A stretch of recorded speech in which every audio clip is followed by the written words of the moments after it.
Josh, we're delighted to have you because you attended Princeton at roughly the same time as Mr. Ted Cruz. We may even have a picture, I believe, of you from those bright college years, looking every inch the Princeton man, quite magnificent hair there, slightly less now. Much less now. You say that Cruz is remembered by his classmates as, and I'm quoting you, a total raging a-hole.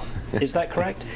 Yeah, you know what, I was in a small subset part of the university, and he was 1 year younger than me. And basically everybody I remember and know, and many still in contact with, they all remember. For some reason, I either blacked it out or somehow didn't exactly cross paths. But after he started getting big in the news, I started kind of going back to people I knew and just saying, what do you remember about this guy? And actually one of them was my wife, who not only was in his class at Princeton, but went on, and they both went to Harvard Law School at the same time. You know, they're both big fancy pantsies. Of course. And yeah, virtually everybody I've talked to had some version of that response, almost to the word. And what was your wife's feeling about him as an individual? Similarly raging a-hole?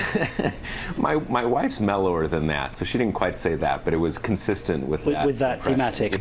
You know, if you look back at really every president ever, certainly in modern history, the people who win, even the people who get nominated, are people who broad sections of the population can have a sense they're a good guy, a good, hopefully in the future sometime, a good woman.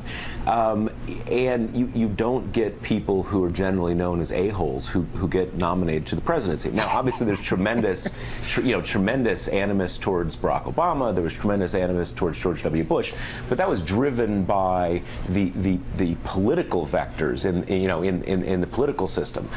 These were not people who, by and large, people saw before they got into the political polarization and say, like, wow, that guy's a raging jerk. Yeah. And I think the thing is, I think as you just said, Cruz is a really, really smart guy, and a lot of things he's saying right now he can't possibly believe in a narrow sense.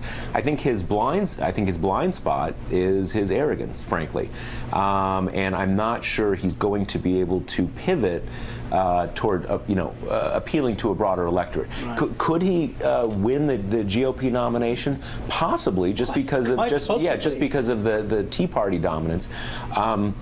But I actually think that is unlikely, and I think someone like him, again, because of his temperament, let alone his politics, it would be extremely unlikely he'd ever be elected president.